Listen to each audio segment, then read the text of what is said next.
Richie Mars, is it Raw or is it SmackDown? What is this concept of this little show we got going on here?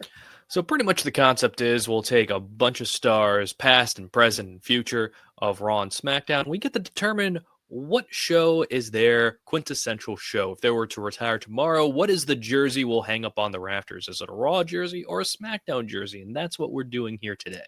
And Richie, you have a guest of today. MJ, are you more of a Raw guy or a SmackDown guy? SmackDown. Especially as a kid, I was a big fan of the SmackDown 6 and just everything that happened on the SmackDown roster in the early 2000s. And I just kind of always stuck with SmackDown. Richie, we tend to have more SmackDowners than Rawers, so we're going to have to kind of shake that up a little bit. I'm going to have to start kind of like purging the herd before they come in here in approval. So we need more Raw people on here. Listen, we're hearing we're getting that like brand warfare going on. I'm gonna have a solid War Games team if that's what we're gonna do. What we're gonna do now is spin the wheel and see where we land in which wrestler. All right, Richie, here we go. Raw or SmackDown? All right, no whammies.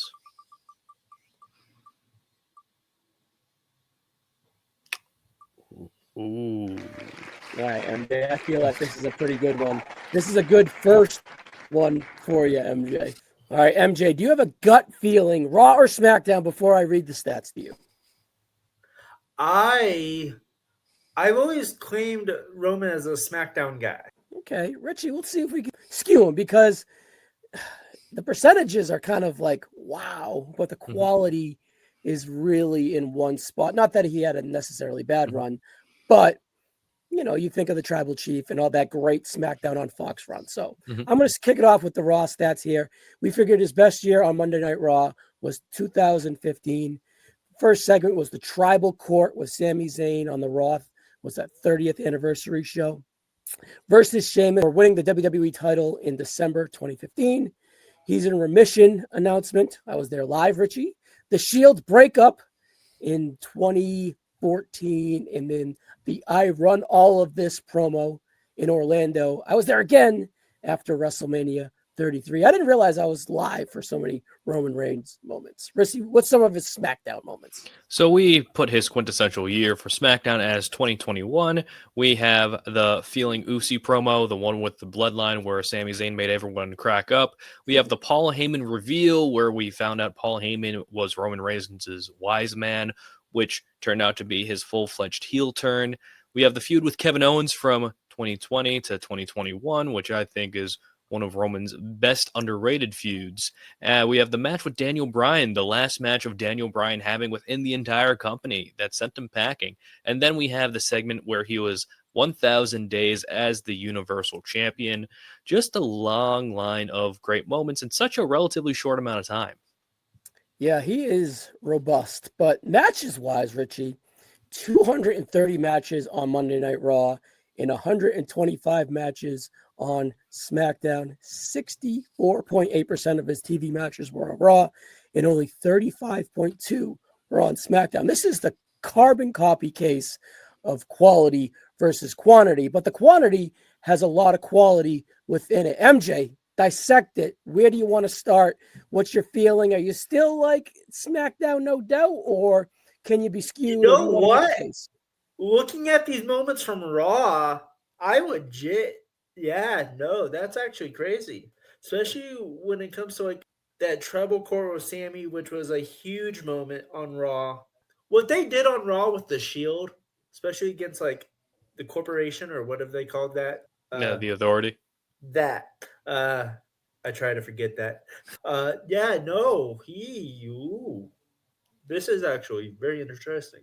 Yeah, the way I look at it is the absolute peak moment for him is the Shield breakup. He takes the chair in the back. But is that more of a Seth moment, right? And then a big moment should have been the I Run All of This promo, but the fallout was kind of the same. Let's just put it that way. The Paul Heyman reveal is a massive jump up moment, and the fall through for that was fantastic. And then the KO feud and the Bryan matches were outstanding. And then the Sheamus match is good, but it's not even a top moment for him, in my opinion. And then it's like Feeling Usi versus Tribal Court. Both are fantastic, memorable moments, right? I kind of prefer Tribal Court, but you're splitting hairs. The Feeling Usi stuff is incredible. But is that more Sami Zayn? So That's yeah. I think what it's kind of like Ryan said, it's kind of like a tale of two different Roman eras, where it's like you have his era on Raw, it was more of his work rate era, where he was the big dog, but he was the featured guy and performer within almost every segment. And there are a couple ones you don't even talk about, like when he teamed with Bray for the one and only time post WrestleMania 32. You had, like, his feud with AJ Styles. You had all of those different things. You had his work rate era, but then you shift over to SmackDown. That's when he was the more complete performer. And a lot of his segments and matches that we talk about is mostly on the pay-per-view side. Like, we had some SmackDown stuff, but we also had some not so memorable stuff of the Bloodline. You had a lot of Brock Lesnar segments during that 2021-2022 story. You had a lot of bulk of TV where Roman wasn't there, but because he wasn't there all the time, that made each and every one of his appearances on SmackDown that more special. So it's almost like, do you cherish the moments more when he was kind of tying the whole show together on SmackDown because it was his show? Or do you go on the other way where the audience was outwardly rejecting him, but he was pretty much the guy who was holding WWE Raw afloat because he was the one that was front and center? All right. If I were to make a case for Raw, and I'm not sure if that's where I land, I would just really, really harp it on the Shield breakup, because that's kind of what is a staple for me. It feels like, yes, in 2012 through 2014, it was a mixed show, but I just feel like they were more of a Raw staple, and then the stuff that they would do on SmackDown would kind of be like a repeat thing in a way, right? So that's kind of harpens it a little bit.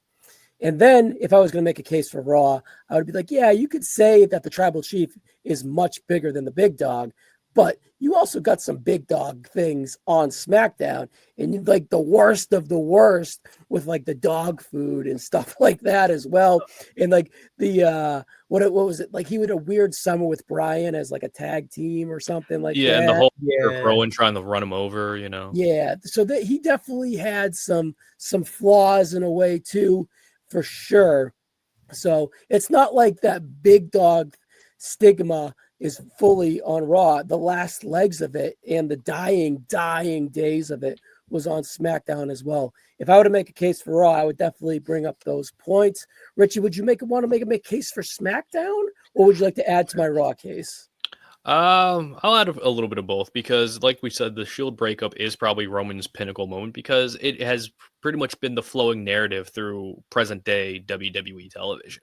Everything that we've done, it's kind of been flown through that moment right there. However, when you go to SmackDown, you see a bunch more of quality segments, because there was a time with Roman Reigns' Tribal Chief run where each and every week he was knocking it out of the park when he was there consistently. Like the story with Jay, the story with Jimmy, story with Seth that they had briefly. It was on SmackDown majorly, that ended up with the Rumble match that ended in the DQ. You had the Kevin Owens feuds. You had the Edge match. You had the Daniel Bryan match. You had all these different buildups, and even with the majority of the stuff, you can see that even when things didn't go so well for the big dog era, like the dog food and the Eric Rowan feud, you could still have like the more pros outweigh the cons for Roman on SmackDown, for a point where I think a lot of people associate SmackDown with like Roman. And now that he's back on Raw, we could still see like quality segments with that.